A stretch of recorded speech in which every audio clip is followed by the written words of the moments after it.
Man, shout out again to Michael Jackson and Heavy D.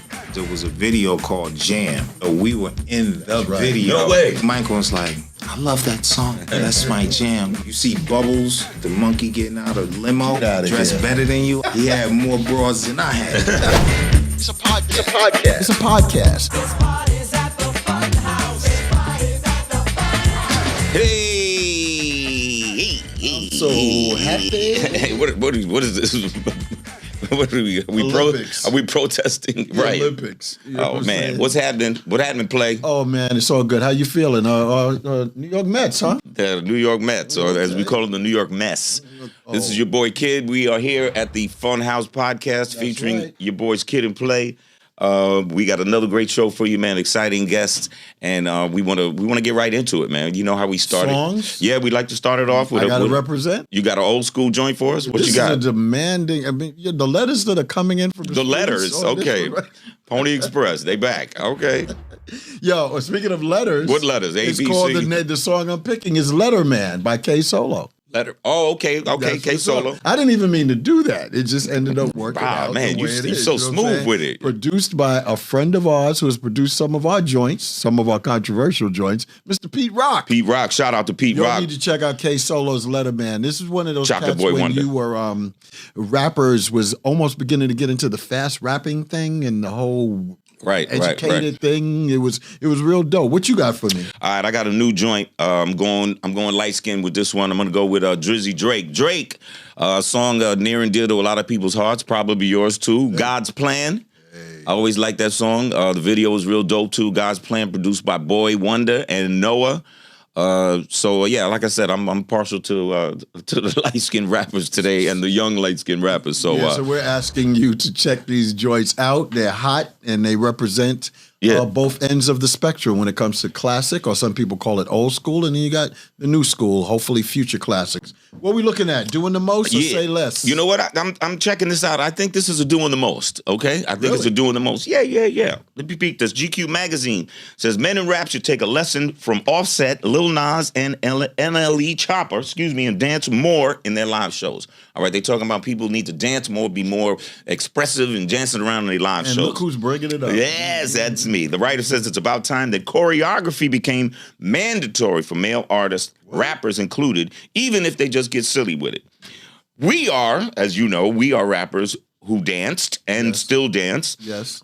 Is it doing the most when you're a male rapper who dances? No.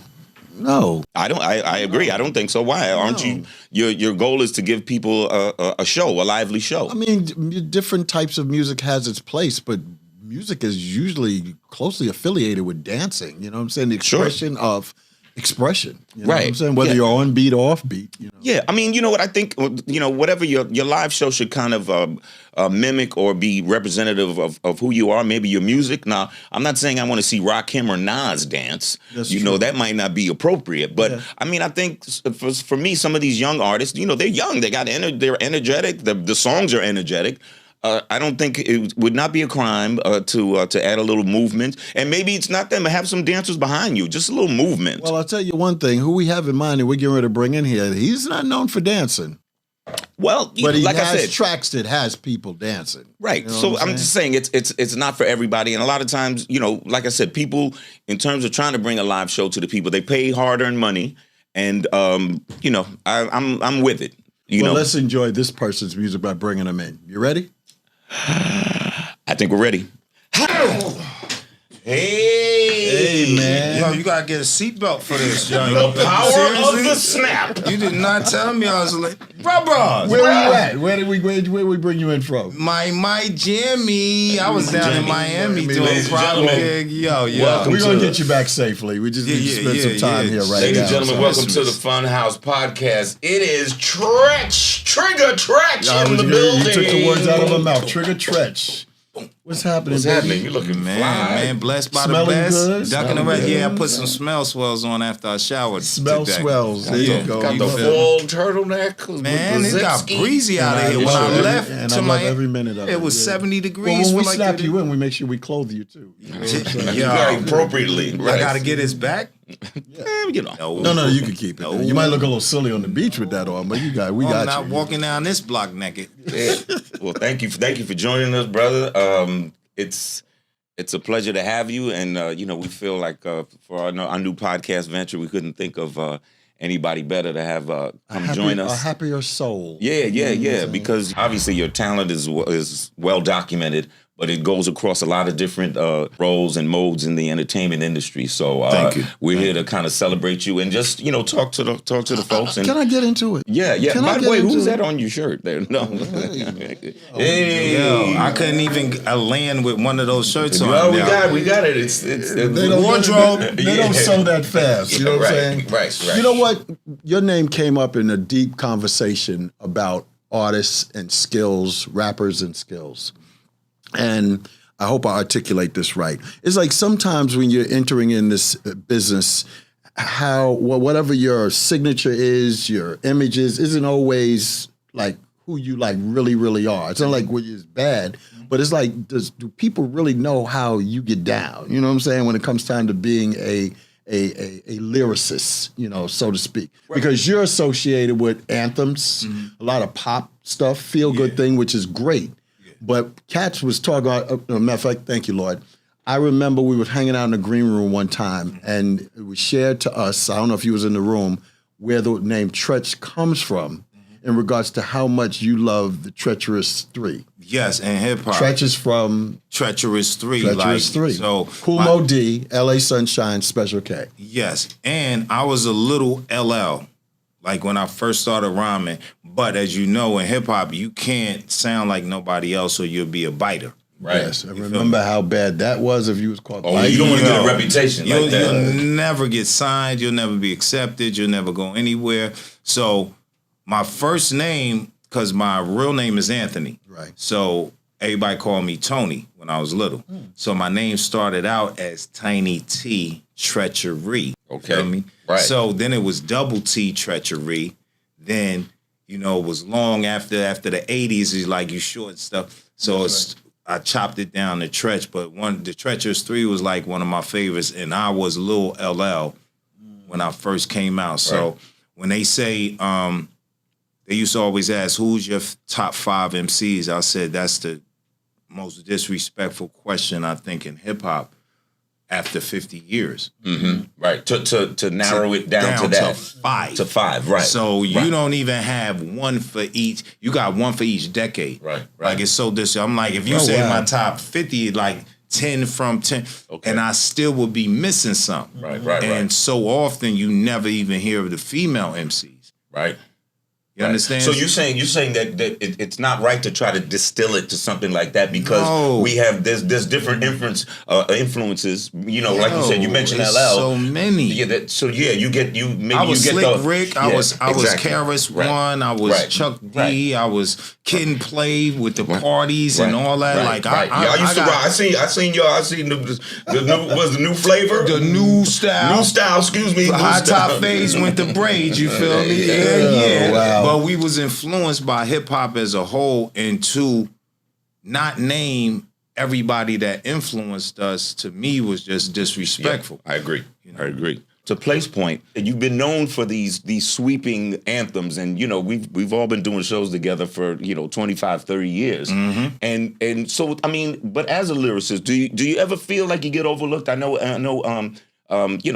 Rappers from across the ages have shouted you out. In particular, most recently, Eminem, who said as much as when he heard you rhyme, he was just like, oh man, like he had his work cut out for him. That you had raised the bar that he was going to have to lift up to, and to the point where he knew these rhymes. He was reciting them verbatim. And many rappers admire you. But is there a part of you that says, I wish people knew that I can compete on the highest of levels at all times? I mean, you always want the top accolades in whatever you do. Right. You want to be a Hall of Famer. You want to be looked at like a GOAT. But to me, it's like, I'd rather be underrated than overrated. And like I said, it's so much talent in hip hop. When you see the list that was made from back in the days, those was from magazines or people that weren't rappers. Now, if rappers was saying who was, you feel what I'm saying? Like, it's so many magazines like, yo, how are y'all? That's why I think a lot of NBA players look at Stephen A. Smith like, homie, you ain't never played. Never. Well, yeah, not at the highest of levels. So when somebody's rating me that never been in the hip-hop game and never did what we do, like, if you don't put me in your list, your list ain't shit. Your list ain't shit to me. Yeah. You know what? And I agree. Sometimes, you know what? I think as artists, sometimes I've gotten mad at stuff like that. Yeah, we get mad. You see, like on MTV or whatever, they have a round table of writers. None of them ain't never did nothing. They never picked up a mic. Probably did try to pick up a mic or create, and we're not good enough. But yet and still, they get to sit around and say what the top 100 groups or the top 20 rappers of all time. I'm just like, who's you? Who's you? You know what I'm saying? Who made you the arbiter? Were you there? I know y'all have to see. Me, like, if you don't say Kid and Play had party anthems which train artists how to, you don't have to be gangster. You don't have to be hardcore. Yeah, sure. But party, anywhere you go in hip hop, you have to show up at a party. We had a beautiful experience yesterday. We went to be on Roxanne Shantae's show. Have a nice day. Shout out DJ Cool V. And ran into Jim Jones. And he chased us down to tell us how much of an influence we had on him. That's unfiltered. And it was like realness. Like, wow, that was like realness. Real touching. And even same thing we ran into Mano. Now, you know, this guy almost get no more thuggish than these two. You know what I'm saying? And they're like, yo, we got to take a picture, whatever, and keep it. And we the same adoration towards them right back. You know what I'm saying? So it's like, it's interesting how far your things precede, you know, how you touch and influence others and stuff, being yourself, doing your thing. So when I was hearing Jersey to LA, shout out to Jim Jones. All in Uptown in Brooklyn, can no clique never said they did the Kid and Play dance. I don't care how hard or gangster they was, like, this is the shit. But man, how does it feel? The anthems you guys created. I ain't gonna lie. We had a conversation. I said, "What records do?" I asked him. I said, "What records did you wish you would have made?" And he asked me back. I said, "Hip Hop Hooray." Absolutely. Because that Ghetto Bass, all of those joints, man. It's like, yo, so. Yeah, did you know? Yeah, did you know? Did you know? Right. In the creative process. Yeah. Did you have any idea? Yeah. These are done in baseball and basketball games. You know what I'm saying? NBA, all of that stuff. You got to realize back in the days, certain samples that you did, if they seemed like they was poppy or popish, come on now, like it wouldn't be accepted. Mm-hmm. But when K came with that Michael Jackson joint, ABC joint, I'm like, we gonna flip something to this. Like, I don't care who says nothing. So it was always like, it could be a hit or miss, but we're gonna do this. And when we played it for Flavor Unit, Latifah, Sha, all of Flavor Unit, before we even got to labels, they was like, yo. That's the joint. We're talking about OPP, by the way, ladies and gentlemen. Y'all better. Yeah. And we never stopped. Bob Marley, like, people knew of him, but it wasn't everybody. Everything's gonna be all right. We like, wow. We're gonna flip that. We're gonna flip that into something that's hood, but it's telling a story for the ghetto kids. Yeah. You feel me? So we never knew any of it was gonna happen. And we were from Jersey. Right. I was going to go there because we know how it is to be from Queens at one point. You know what I'm saying? But at least y'all was from the boroughs. We went one time in New York and just said, and we spoke about it. We had a huddle. Look, we going to New York, y'all. Let's rock it. And then we can say Jersey at the end. But don't say it first. We got on. Vince said, Jersey, boo! This was new style before we was knowing it. Right. Like, we can't even say, if you ain't from New York, what they say, you ain't from New York, Hammer. You ain't here. Yeah. It was very tribal back then. But very. But now that you mentioned it, I'd like to, let's take us back to Ill Town. All right? What what was it like being raised in Illtown? How did that affect the music? Yes, What sir. was that? Play likes to bring this up. Like, what was that? Was that hip hop moment or that song that made you say, "Hey, I'm going to do this"? Defining We moment. that Oh defining no, the moment. defining moment was Sugar Hill Gang, and it was because my mother had the record and brought it home and played Shout it. out to moms. My mama Smurf, that's Smurf. When she played that record, I was like, oh my God. And then I would hear it on the radio. And remember, that record was like 18 minutes long. Yeah. You feel me? Because it was and they played it all. And I heard that. Yep. And I was like, I'm not going to be doing sports. I'm not going to be doing everything I had planned. I'm like, I need to find more about this. So me, Kay, and Vin, we used to go uptown, and we were doing some things we shouldn't have been doing. Yeah, that shall remain nameless. Picking up some stuff to sell, but it was mixtapes and everything back then. So you had the Kumo D, Busy Bee battles, and I had a homie named Creamy E, Kareem, and he used to DJ, and he used to go uptown. So I used to hear the tapes from New York, like that wasn't on the radio. No. I was like, yo, are you serious? Mm-hmm. What is this? What is this culture? I'm going to be a part of this. So I tried breakdancing. So I lived on Grove Street, and me and my neighbors, we used to have cardboard boxes, homie Larry and my little brother Jeff. And I went and tried to do one backspin and breakdance. I almost broke everything. I said, that's not. No. You crossed that off. All the different elements of the culture. I did some graffiti, and it was looking like scribble from a 2-year-old. Cross this off. So it was no more records that I knew every record and every battle that I heard, Kumo D, Busy Bee, all that. And I said, I got to start writing my own because I know all this not enough that I'm getting. So that was Sugar Hill Gang. All right, that's Definitely. the thing. In regards to things are beginning to happen, like what was the first hit? Was it OPP? Oh, definitely. That was the first thing. Okay, but No, first we were New Style. Now, the story behind New Style is that before we got with Flavor Unit anything, we had a group and we called it New Style. And the way it came, it was like we were doing talent shows all over. I was a solo artist. Then Mika and Vin met in high school. Okay. So for the high school, it was K's like senior year. So for the senior talent show, the group came on and we needed a name real quick. So we couldn't think of nothing, but K was just up one day just cutting Beastie Boys. It's the news. It's the new Style. We New Style. Yeah. And it's the 88. You feel me? 89. Yeah. So we like New Style. Right, but that's that vibe we were talking about. There's always like like you said, a first rap name or a first group name. Until you get to the name. And that's part of your evolution as an artist too. You say like, well, you know what, this name that we started with, it doesn't fit us now. And your name, your personal name as a rapper, it has to fit. And the group name has but the to 80s fit. New Style was cool for the 80s. It was. And we were coming into the 90s. But look at the scenario. We were chasing, because all of us love Sugar Hill. So we went to Sylvia Robinson and that's right, Jersey. That's right. Yeah. Mm-hmm. And we played them there, and we actually got signed to not Sugar Hill Records, but to Bon Ami, which was a subsidiary because they had legal cases.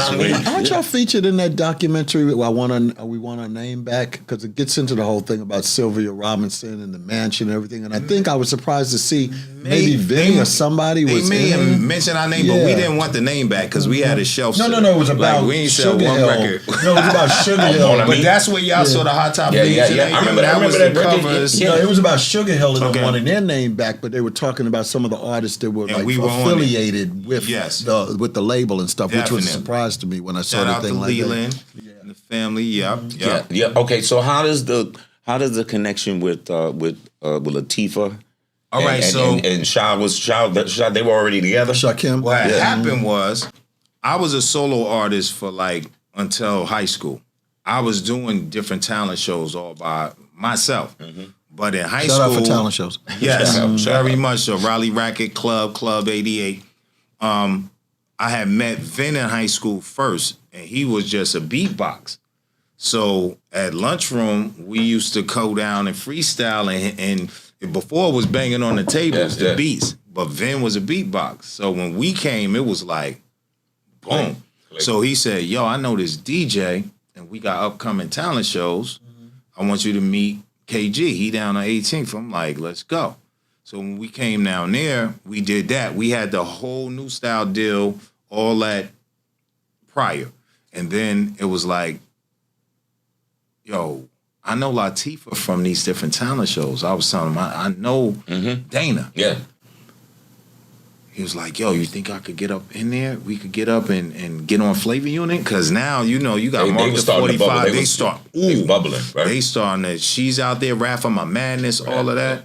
So I'm like, I don't have a connect with her like that, but what you think so we huddled up and was like, we need to do like a showcase and invite them. When we signed with them, true story, we had another meeting, like homies. We can't taint the Queen name. We either got to stop hustling or continue hustle or do rap. Right. We can't do both because we got one of the biggest drug blocks out there. And if we bring that to Flavor Unit. People are, they look forward to him and her up because she's the famous name and make it look like she's some madam, you know. It wasn't even no Rico back then or nothing, but we like, we can't taint Flavor Unit's legacy. No smut on the name. Nothing. So we gave up the block and everything when we signed to Flavor Unit. Like, that's powerful. It wasn't even a record deal. It was like, we know we're going to get something. Naughty by Nature, where'd that come from? I had to fight for it, and we'll get to more. You had to fight for it. After New Style, it was the 80s, so we was like, that's dated. So we had a song called Naughty by Nature. And when it was like, we need a new song, new title for the group. So I'm just looking through the titles. It was a song called Naughty by Nature. So dope name. I bought it to K and Vin, and they was like, it's kind of catchy. And then I bought it to Sha came over at Flavor Unit, and it was like, it might be too long. And then everybody was like, yeah, it might be too hard to remember. And I'm like, I had to fight. I'm like, listen, Naughty by Nature, it's not just a group. It's like everybody could feel they are naughty by nature and feel like it's like a universal term, you know. And it's not saying nympho by nature or nasty ass niggers by nature or nigger by nature. It's like naughty. It's like a polite way of saying we are naughty people by nature. No matter what race, color, creed, genre. It's like, yo, we naughty. So it was like, they send it, I think, like, even the Tommy Boy, they was like, And then when I was like, hey, man, naughty by nature. Great. So here's OPP, you know, they play, we gonna make it happen and stuff. It seemed to me once that took place, y'all just... that's on Tommy Boy, who Latifah, Tommy Boy Records, Latifah she was already signed there. Yeah. Right? So kind of brought you in. We actually got signed to Warner Brothers record. Benny Medina signed us. Oh, wow. But they didn't know how to work no rap. And Latifah and them was like, yo, need to put them on Tommy Boy. So we actually had a major record label deal and was put on a subsidiary, independent label. We had that. So we signed for like $250,000, our first deal. But they took that and was like, go to Tommy Boy, because Tommy Boy knows how to work. Because the majors at that time did not know how to work those street records. I mean, they saw that the hip hop was bubbling, but they did not know. So they they had to funnel you down. Probably one of the first was Interscope with Dre and them on the West Coast. Let me ask you this. So we know the sample that's in that joint. Yeah. Did you ever meet Michael Jackson? Yeah. Talk about it. Man, shout out again to Michael Jackson. Rest in peace, and Heavy D. Heavy D made it to the point where we met Michael Jackson because it was a video called Jam. Right. Yes. And a song. So if you see the video, we were in the video. No way. That's what, Okay, that's right. It was like a warehouse because or something. You had Crisscross in it too, right? Yeah. Jam. That's right. Michael Jordan was in there. That's right. That's right. So with that video, when you see Michael, it's like, I love that song. That's my jam. I'm like, that's his jam? No, literally, that is his jam. Jam. That's my jam. You at jam, and you see Bubbles, the monkey getting out of the limo, dressed better than you. I said, Treach, yo, I'll beat you. We are blowing. We are going to blow up. Do you Bubbles? know Bubbles. I'll beat you. The monkey. He had more bras than I had. Bubbles the monkey. Bubbles. Yes. Homie, I said Michael Jackson know who we are. We are going to blow. Okay. How about this? How about this on the business tip? Right? Because that's a part of it. I like to try to get that out there. To use that sample. Yeah. Do they take how they big took a bite? Everything. Everything. Every part of the publishing on production. Right.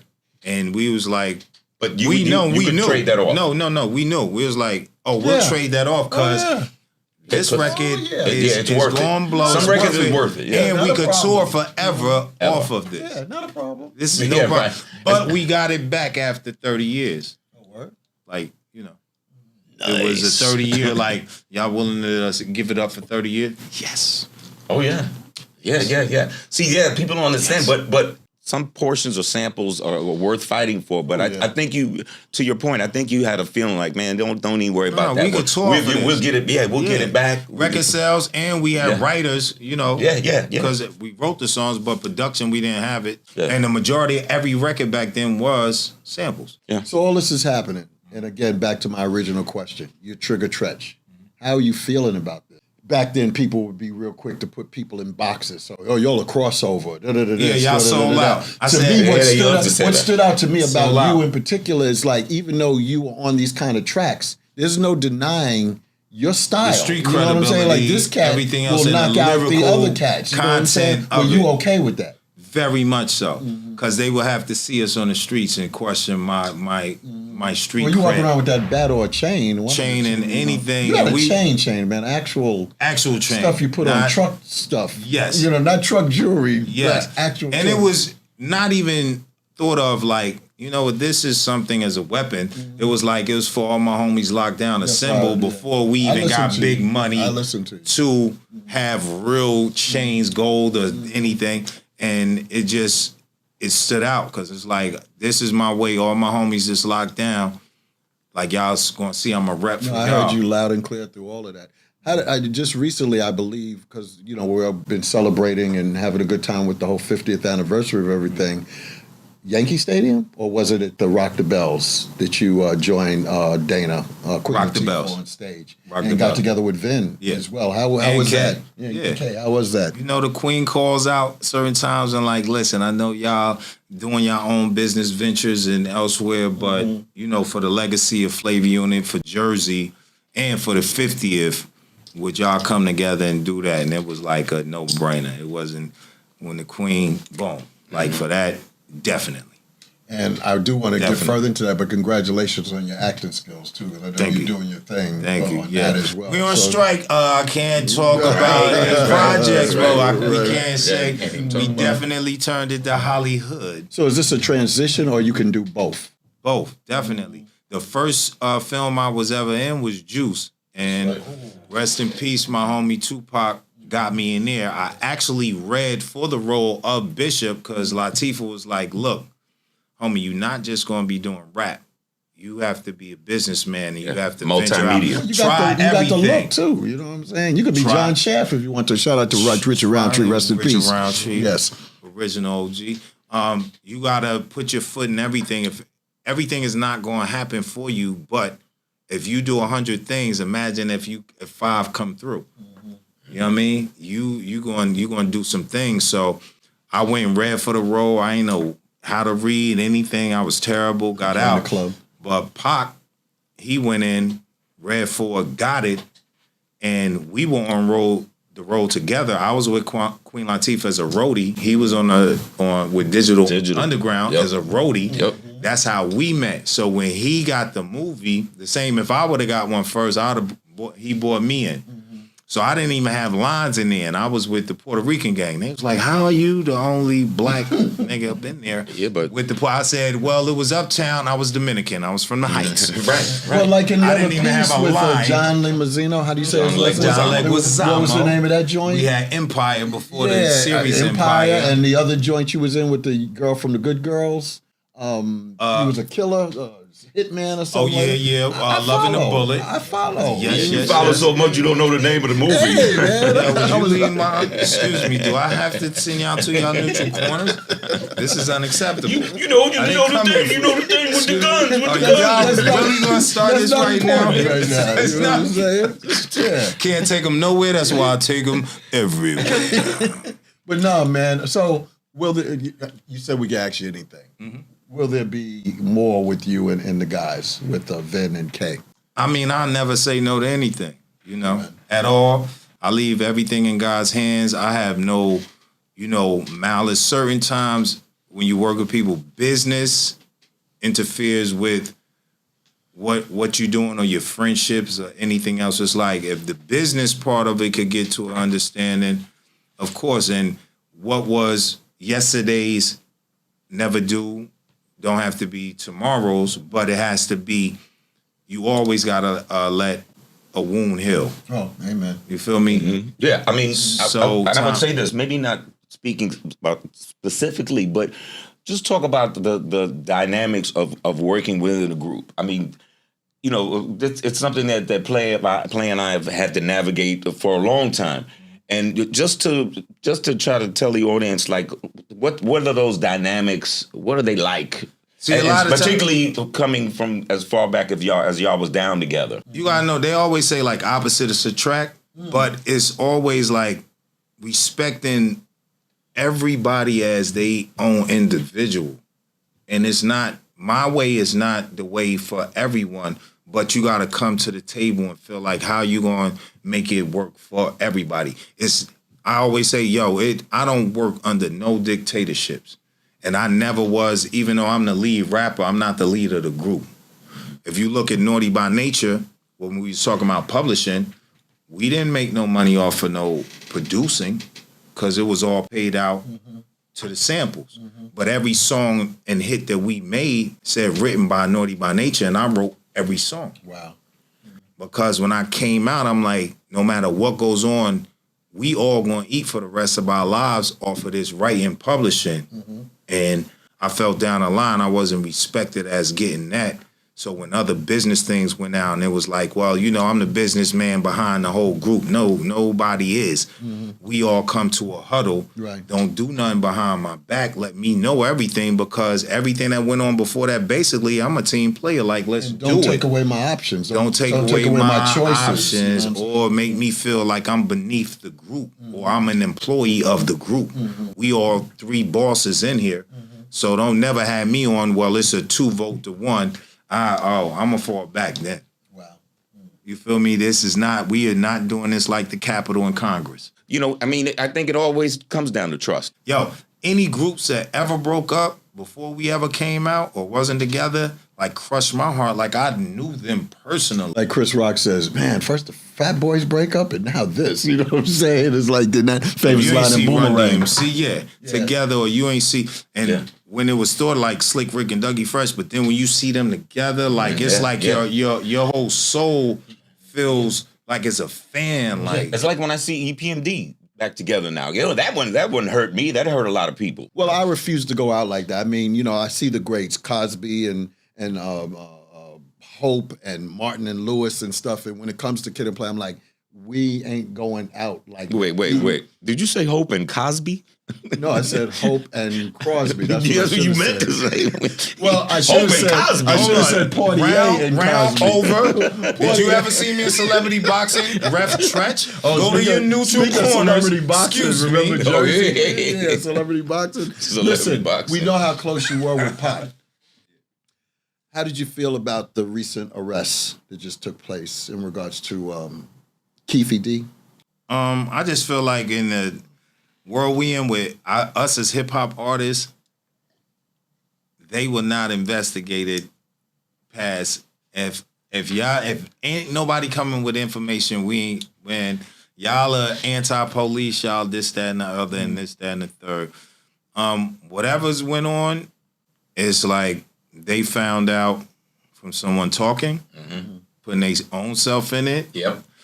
And you know what's in the darkness gonna come to light. Yep. Sooner or later, even if it goes when you out of here and God gotta go and see you, if you believe in that, well, you're gonna be judged accordingly. So your best memories with Pop? It was just us as probably being roadies and just coming out. I get around with Digital Underground. I was doing stuff with Latifah. Then we came out with OPP. Then he comes out with stuff like seeing us totally broke, carrying bags on the road, getting per diem, rocking in front of crowds that didn't know us or started to know us, and coming into our own selves as mega superstars from Puerto Rich, just to see that progress. That was the best ever. Sometimes the toughest times or the poorest times. That was with you and I. Best. Those are the times I remember the most. Was the struggling, embarrassing times where we couldn't even buy whole meals together. He would have enough to get one part of the meal. I'd have enough to get the other part of the meal. You worked for it. Like you really came from something, followed your dream, and made it out of the millions that never make it. We were chosen by higher power and our work ethic, because none of us just got it. It wasn't like Ken Play, you know what, come here and here's and a platinum record. No casting call or nothing y'all like that. Did that. Y'all built y'all dynasty, and that was the best of us just being friends, just came up and actually being able to say we made it. Did y'all ever get in the studio and do anything together that we have not heard? Yeah, 5 Deadly Venoms, and it's about 10, 15 songs that's somewhere. Really? Yeah. That'd be great if we could. We've done so much stuff like that would be that's nitroglycerin. Somebody has them, and you know. Yeah, life started to happen. Sometimes you get a little away with each other, and get a little away from each other, not because you wanted to. Because Pac was hard head. It was like I had to tell Pac, like, homie, where you at? I'm in New York. All right, I'm with you with who? Homie. Oh, okay. Homie, your peep. Nah, they love me. I'm like, homie. Nah, nigga, I know what I'm doing. I'm like, all right, Pac, all right, boom. When he got shot in New York, it was like, it's two ways I seen a gang of my homies. Like, when something traumatic happened to you, like you get shot up or whatever else, it's one half of them, they'll go like, I'm not going down that road no more. And it's another half that go, I took this, now I'm at a whole different level now. Now I'm gonna show motherfuckers don't fuck with me no more. So he went a route where it was like, he's like, where you at? I'm like, nigga, shit was going on. I'm married. You know what I mean? I'm daddy duties. I'm not. So I'm on a different wavelength right now. We kept in touch, and then I was even more in contact with Suge than him at a certain point. After he got out, on just business and checking up and da-da-da-da-da. And then when you go to L.A., of course, check in with, you know. So. And speaking of being married at the time, congratulations, you're a grandfather. Yeah. Shout it out. Yeah, what's Shout the baby's name? That's little Cleo right there. Cleo. Egypt is Shout the out mother, to Egypt and Sam. Cleopatra, you know. But yeah, so it's bittersweet. Generations. It's bittersweet because then, you know, reality shows came in. Oh, yeah. So a lot of times when that happens, it tears different families apart on different stuff that goes. So it's like it's been bittersweet. Like, you know, I just, you know, wish them all well and everything else. And it's just. Different phases of life. Evidently something I'm not aware of. I just saw the pictures of the baby with I promote. I know Egypt sent me stuff and everything else, but I have a problem with her husband. Gotcha. And, you know, through the years with her moms, you know, books and movies and stuff. And so it's like, you know, it's tension there, but it's like me, I'm so mature and past that. Like I said, with anything, especially family, It's like if anybody comes for me, I'm so mature, but it's like you're not going to be around me. Wait, how about this? Now, this is something that got me excited. All right, let's bring some fun back to the fun house.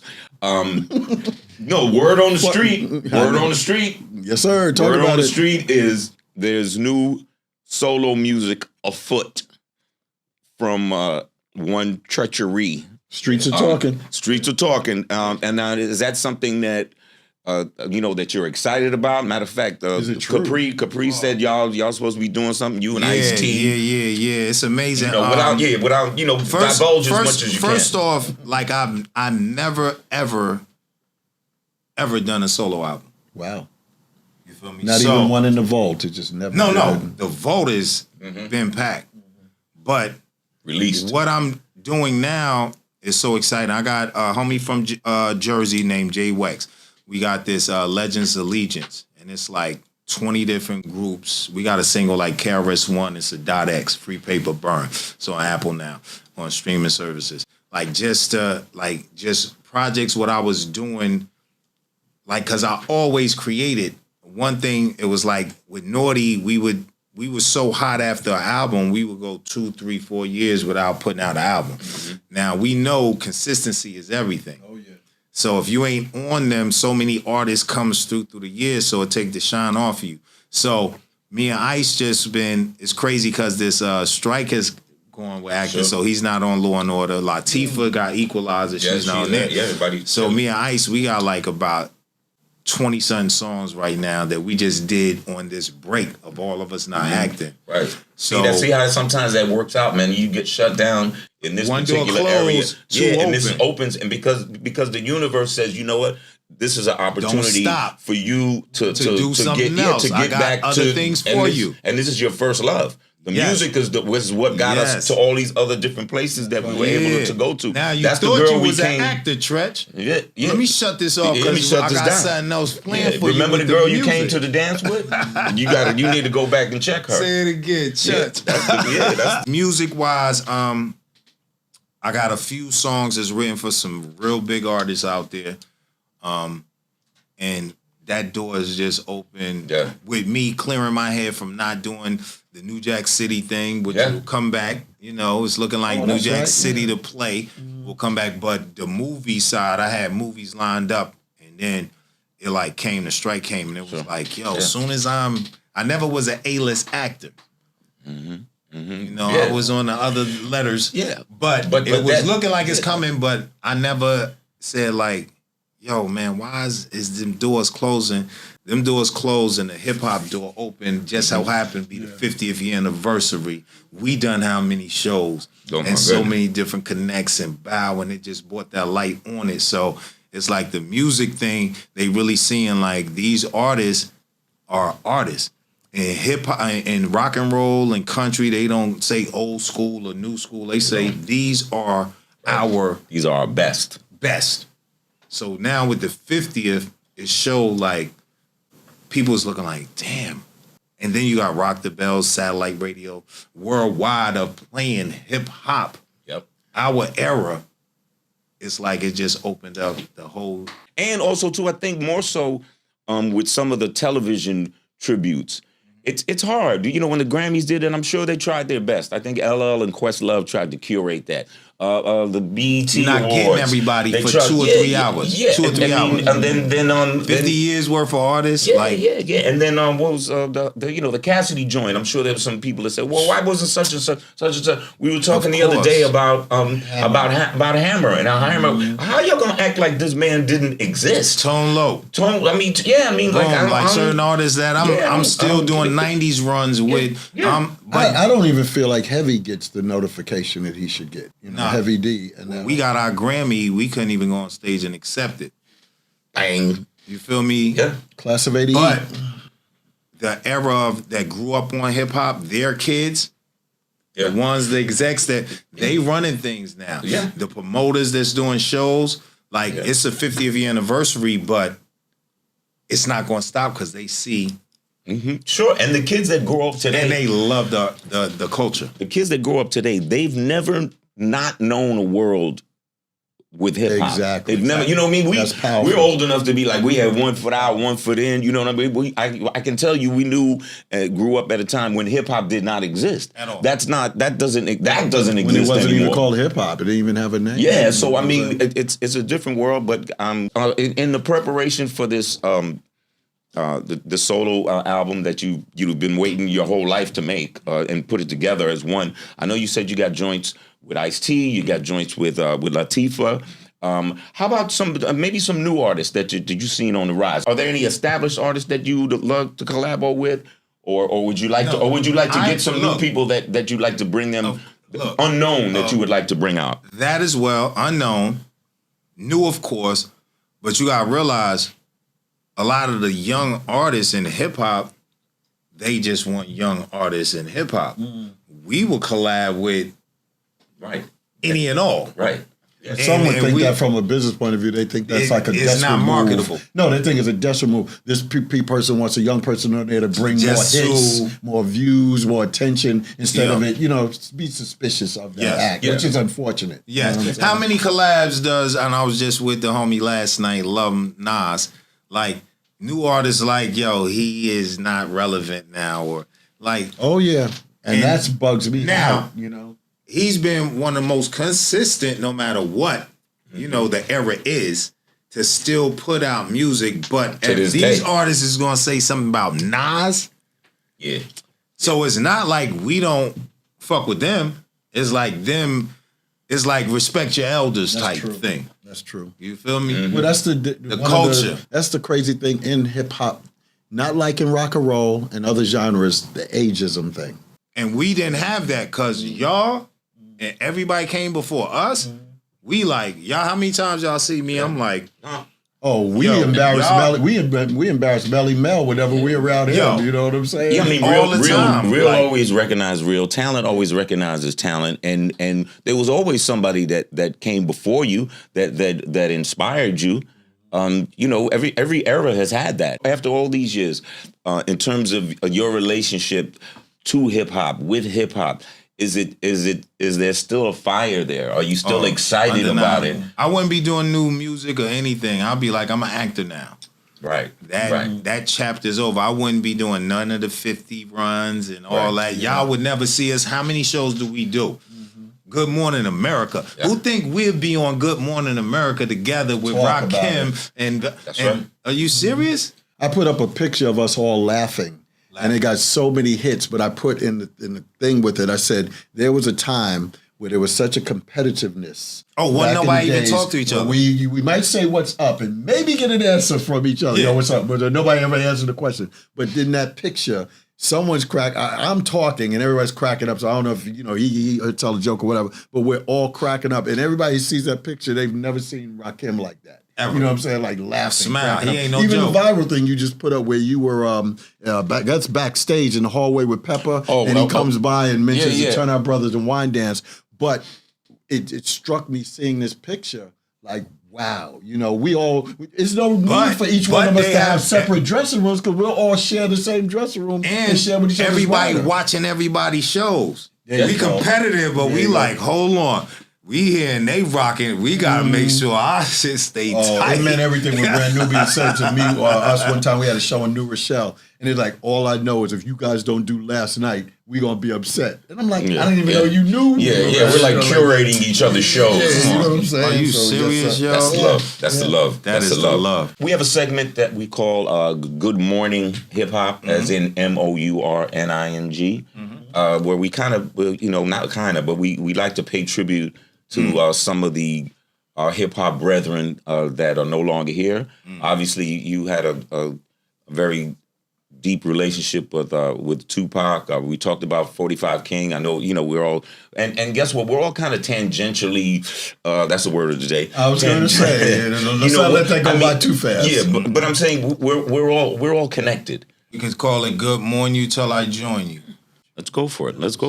You know what? We talking about all this. And just in talking about all the shows we did. So somebody quickly comes to mind, and I know you were tight with him as we all were, and as we got tighter over the years was Coolio.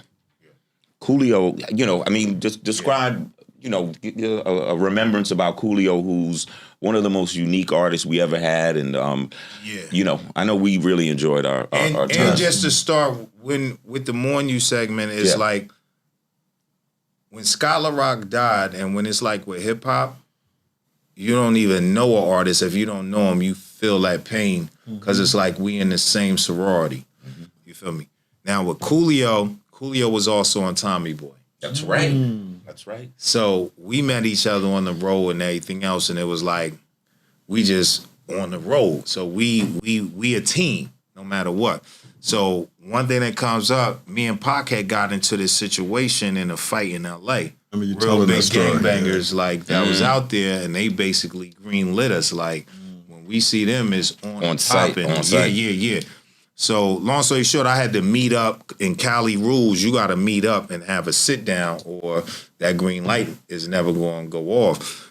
But before I had the meeting with the homies, the gangbangers, Coolio from Compton, just us being label mates, anywhere we went in Cali, he pulled up with his Compton homies and like interceded, if you will. It was just anywhere we needed to go, we was safe. Loc is like that cat too. You feel me? Yeah. You know, it's like because Coolio was solid. He was solid in L.A. And hip hop, it was Coolio. It was like Tone Loc.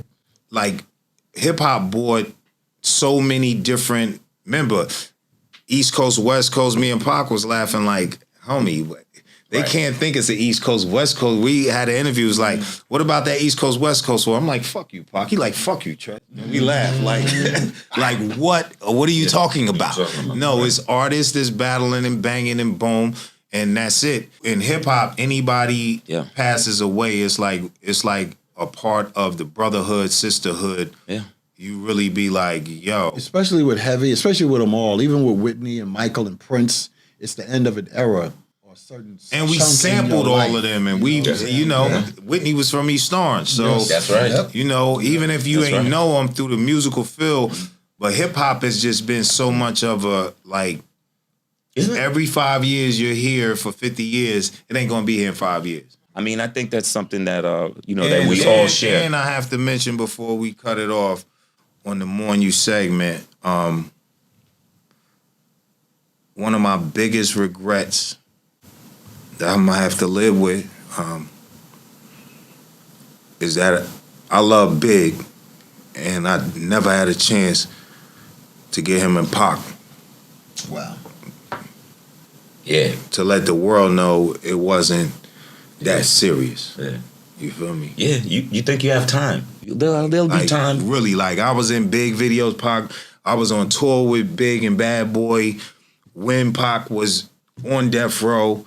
And people, don't let media, nothing else, take you to take sides on who you love and who you hate in hip hop, because this shit gave us everything that we got.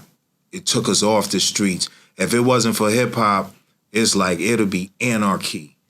If all of us ain't had nothing to look forward to and look for jobs and look for a chance out here. So I always say God used hip hop to save my life. Real talk.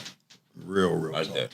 Real talk. My brothers, thank you so much for coming down. All right, get ready for your shorts and your t-shirt. You doing a wife beat? You doing a wife beater? You Man, by the time I land, this is gonna be off. I'm gonna be down to the naughty boxers. Yeah!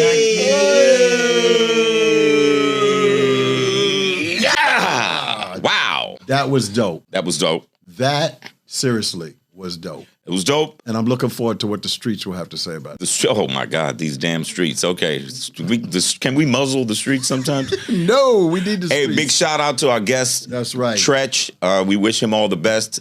A great entertainer, a great friend. More jewels. More jewels. He was all iced out all over the place. He's the man. He's the man. Joined us on the Funhouse podcast. Funhouse podcast. Where can he find us? Available on all streaming podcast platforms. Check out the information down there, or up there, or left, right. Well, either way, time to say goodbye. Peace.